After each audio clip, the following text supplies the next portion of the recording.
Hello and welcome to the Unlocking Behaviour Change Podcast, the show all about psychology and changing behaviour. My name is Jamie West and I'm joined by Professor Emeritus Robert West. And Robert, I hear you found out who the Celebrity Traitor was in the UK before actually watching it. You were trying to keep yourself free from it, weren't you? I was, and it was impossible because obviously it kept cropping up. But you did do a very good sort of traitory type job on me, making out that it was one of the traitors who actually won. And it wasn't that one, it was a different one. So well done on that one. Thank you. Yeah, well, watching The Traitors, I realized that I have no practice. I thought if I wanted to be a traitor, and I feel like I'm on the side of the traitors when I watch it, I don't know how everyone else is. I'm on the side of the traitors. I think a lot of people are on the side of the faithfuls. I think most people are on the side of the faithfuls for no reason whatsoever. It makes no sense. Even I found myself on the side of the faithfuls just because they're the faithful. Actually, interestingly, related to that, I'm listening to the audiobook of absolutely. He's one of my favorite writers, Robert Harris. He just does the most wonderful sort of historical novels. Oh, yeah. And this is the second book in his series on Cicero called Lustrum. It's absolutely brilliant. Anyway, interestingly, I mean, Rome was, pretty brutal in those days. And it was run basically by an oligarchy in the sort of latter stages of the Roman Republic. And the quite a bit of the novel is around Cicero dealing with a sort of uprising by people who are sort of supporting the plebs, right? The plebeians, right? And I'm, for some reason, Cicero's kind of like, he's on the side of the patricians, the sort of the people who are, normally politically I would be, perhaps despising is too strong a word, but I wouldn't be on their side. But I'm on his side against the plebeians, who are the people who are my people. And so, when the uprising fails, I'm going, yeah, uh-oh. So it's strange how we pick sides. That's the power of where the story is told from, which angle, because in those books, it's told by Cicero's secretary, Cicero, isn't it? It's sort of, apparently his secretary did write a biography of Cicero, but it's lost. That was part of the idea behind the trilogy. Oh, that's such a brilliant idea. He's such a wonderful writer. And I don't know if this is true, but he says, at the beginning of the first novel, he was a slave, by the way. The secretary was a slave. Yeah. He invented shorthand. He did. And that's why he was such a great note taker. Amazing. That's right. Amazing. I never had a need to learn shorthand because I didn't do journalism. No, I never learned shorthand and I never learned to type. But you can type quite quickly. I can with my I'm a sort of three-fingered typist, I learned how to type using Mavis Beacon? I can't remember what it's called. And they sort of give you tasks. But I got really intense about it. And I thought what I would do is in between my guitar practice, I would learn typing. So I would do 20 minutes of guitar practice or half an hour and then 10 minutes of typing. And that led to RSI. So, well, there you go. But anyway, okay. So I was going to lead in kind of from this Celebrity Traitors, into our topic for today. We're still on decision making and we're talking about emotions. We've been talking about stress and how that affects our emotions and a kind of an optimal level of kind of physiological arousal when you're making a decision and when you're doing certain tasks. But I'm quite interested in this idea that when you have to explain your decision to somebody, it increases your stress. So having to justify yourself and the decisions you've made raises the pressure and increases your stress. Yeah, it does, because you've got, naturally, the circumstances in which you have to justify it are often ones where there's a challenge, that it's like, are you sure, is this the right decision? And that requires you to sort of inevitably to go over, shall we say, some of the sort of evaluations that you've made and the processes that you've made. And and at the same time as there is a sense of, there being a judgment about it.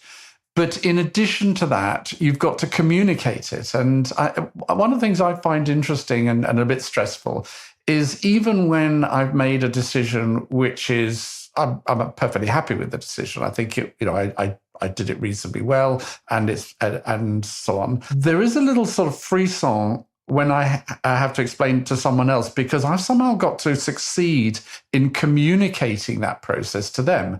So there's two sources of stress there. One is when you have to go over a decision and it sort of rekindles some of the sort of conflicts and difficulties that you might have had in that process, but also the fact that there's now another task, which is actually convincing someone else that you've made the right decision. And what that can lead to, and very often does lead to, is a situation where people are explaining decisions, they're not necessarily actually really explaining the real reasons why decisions are made.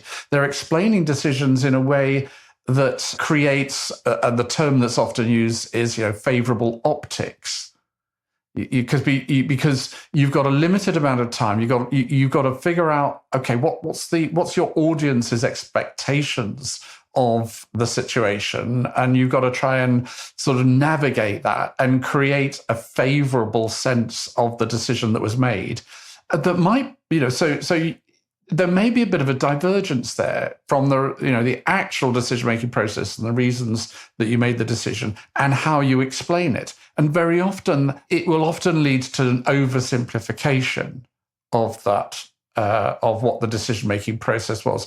Or, and sometimes, I think we all do this, an exaggeration or a minimization.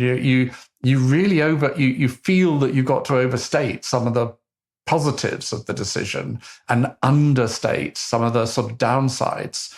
Because if you feel that if you don't do that, well, your audience won't be on your side when it comes to saying, oh yeah, that was a good decision. It brings to mind the phrase for me, we've got to be seen to be doing such and such. And that comes up quite a bit when you have any organization in which you've got to tick a box that says that you've thought about such and such a thing. So people are quite concerned actually about the explanation of what they're doing more than what they're actually doing. The explanation gets a lot of attention on trying to justify yourself and trying to prove that, look, so it's kind of creating a mask or a kind of theatrical show around the reality of what's actually happening. Yeah, and ironically, so often, let's say in political life, when people are talking about the decisions that they've made, it is the optics that is the focus of attention, and there's almost sometimes a kind of a weird sort of unwritten conspiracy that everyone knows that the person who's explaining the decision is doing it for the optics. The person who's receiving it knows that they're doing it for the optics. And that what's really going on is something else behind the scenes. But everyone is so concerned about the presentation that it never really gets mentioned. I mean, this can happen, for example, classically in political downfalls, where the thing that brings the person down quite often is something that they didn't even do wrong. But the optics were wrong. And everyone kind of knows that. And they also know that they did a whole lot of really bad stuff that they've somehow managed to get away with that hasn't brought them down. But, the time is right, the moment is right, the optics are wrong, and bang, you're gone. So this whole thing about optics, which I really struggle with. I don't like it. And I never like to say, but although I do sometimes say it, I never like to say we have to be seen to be doing this, because that automatically creates the idea that that's all you care about. So what I always try and do when I'm talking about things like, for example, as is very topical at the moment in the field of smoking and so on, is conflicts of interest. Conflicts of interest and potential competing interests, that kind of thing, it so often is about the optics of it. But when I talk about it. I want to be talking about, yes, you've got to be seen to be doing the right thing and not be influenced by things that you shouldn't. But it's also got to be true. You've got to actually not be influenced. So I would always try and when talking about the optics and talking about, the perception of the decision and explaining it, always pairing that with and it has to be real. It has to be justified. But we started the conversation talking about Cicero, and I think that is very apt because Cicero was a master wordsmith, a master orator. And just as a sidebar, I always tell people about Cicero. He's considered one of the greatest orators of all time. And for people who themselves are a little anxious about speaking in public, everyone's a little anxious, or some people who are very anxious. Apparently Cicero used to shake quite a bit before his, and during his performances and his speeches. And he was very nervous. And I always say that to people to say, well, actually, even one of the best of all time was in no way immune from the fear that can accompany public speaking. Absolutely. And he used to throw up. He used to be physically sick before important speeches through nerves. Well, according to Robert Harris's novel, which I don't completely believe, I imagine that's true. But it actually also reminded me that, hearing interviews with some, sort of famous, rock and pop musicians like, Tony Iommi and Ozzy Osbourne from Black Sabbath, they used to be so scared before performances, even once they were big, that they, sometimes would be physically sick.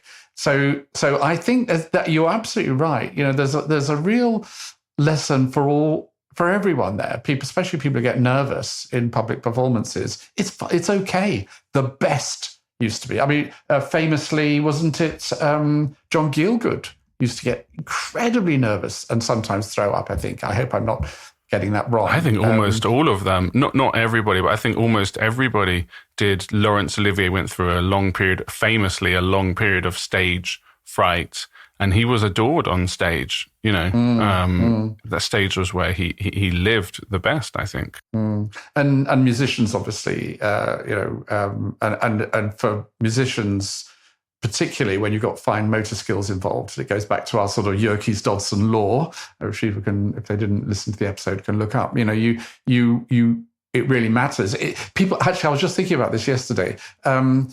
People say you've got nothing to fear but fear itself. And I'm thinking, yes, but fear itself is quite something to fear. Especially if you're a musician and you're shaking, like crazy. Yeah. But I was going to say about Cicero that obviously he was concerned. He was a lawyer. He was able to spin the truth around various facts to convey a narrative that suited his needs and his clients' needs. And in a way, I agree with you. I'm personally uncomfortable with the prioritization of optics over reality, I suppose you might say, what's really going on. But I feel a bit conflicted about it at this moment in time, because I think we've never lived in a time where optics they've gained so much power. Visuals have gained. Leonardo da Vinci says that sight is the most important of all the senses. In a way, it's one of the fastest to reach. It's faster than sound to reach us, but it's quicker than sound. It reaches us immediately. Of course, being touched reaches you immediately, so I've not really thought about that. But anyway, he was a painter, so maybe he felt that way. But the optics are so important at how people look. People are obsessed with their appearance in a way like never before. Obviously, people have always cared a huge amount about how they come across, but now we have cosmetic surgeries and way that we can change our optics, and we have Photoshop and we have editing software. So we're able to, if we spend the time on it, present ourselves in ways that are, potentially not true. Yeah, absolutely. And but then what is truth in relate? I mean, one doesn't want to digress too much into the sort of physical appearance side, but let's say, I've just had my teeth straightened, or I'm in the process of having my teeth straightened rather late in the day, some might say. But that's not natural. My natural teeth are crooked. David Bowie, had very crooked teeth earlier on. If you look at early photos of him, and then he had his teeth straightened, looked a lot better.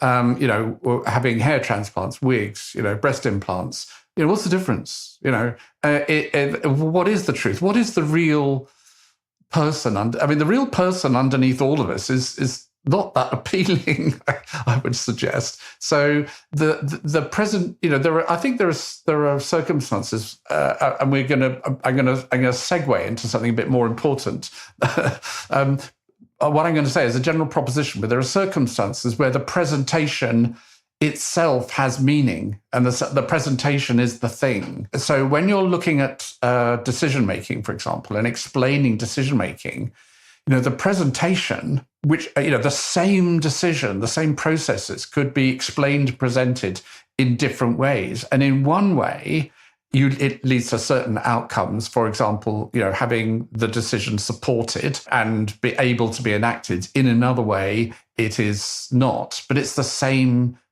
process. It's the same underlying thing that you're trying to get across to people. So let me put the point of view to you that the presentation and the substance are both essential, really, to the thing.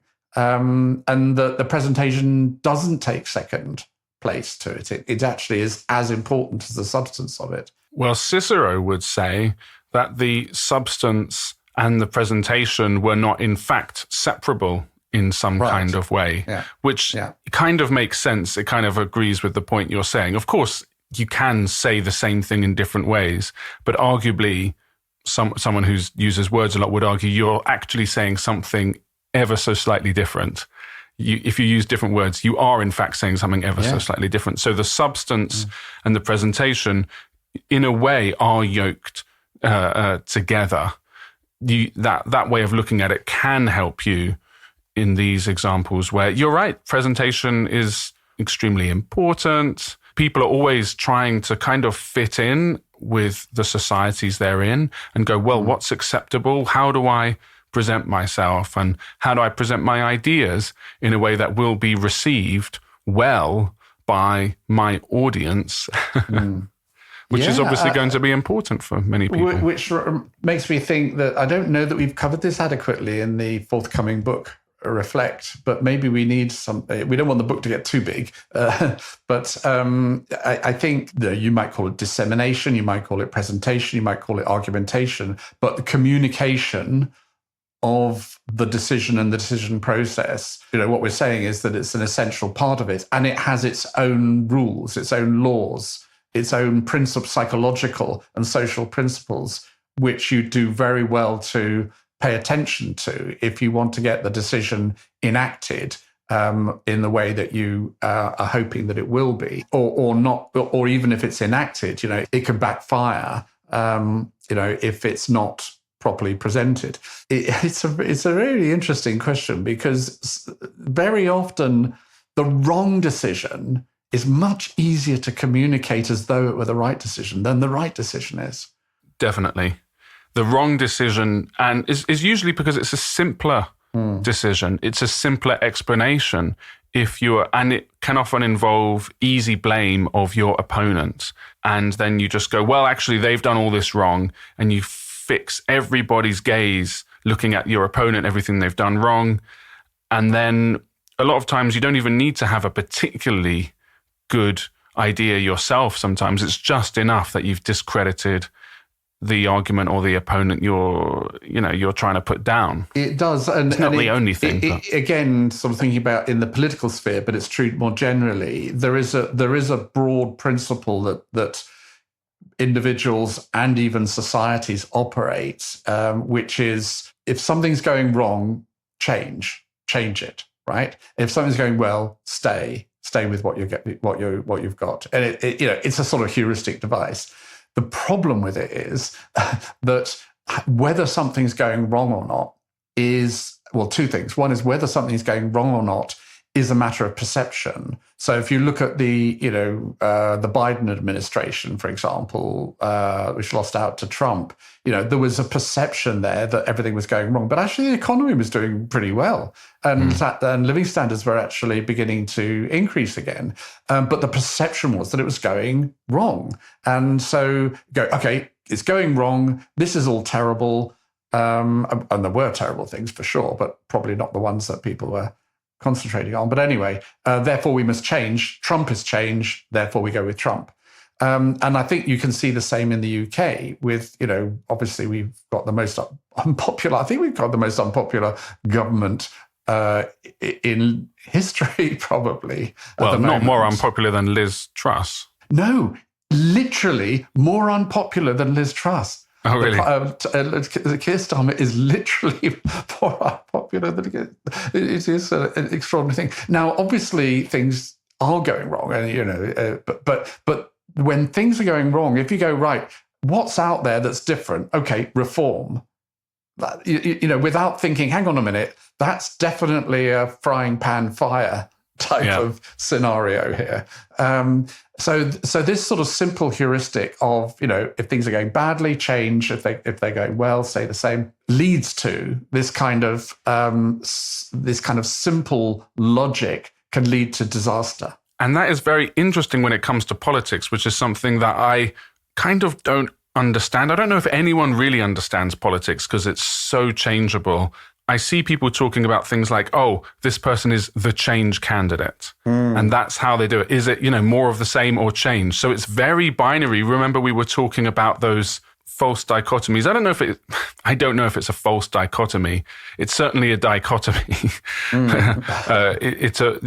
But it's breaking something down so you can kind of get through to everybody you need to get through to, which is one of the sort of awful things about politics in some ways that I also struggle with, which is that you kind of need to speak at a level which everybody will understand, that even if they really don't know anything at all about anything. It's sort of a nightmare, really. And obviously their opinion is important, but there is something very challenging about a simplistic approach to very complex problems.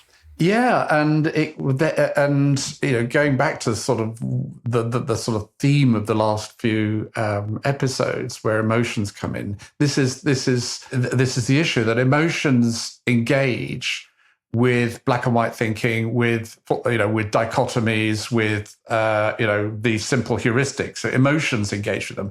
Emotions are not well tuned to, on the one hand and on the other hand, and nuanced thinking. And when it comes to things like political decision making, it's the emotions that very often dominate, and that leads to I think what for many of us would say were quite poor decisions. Yeah, emotions are such strong drivers of decision-making in so many areas of our lives. But I must say we are out of time for this episode, and we are going to be continuing on with decision-making and emotions. So thank you, Robert, for today.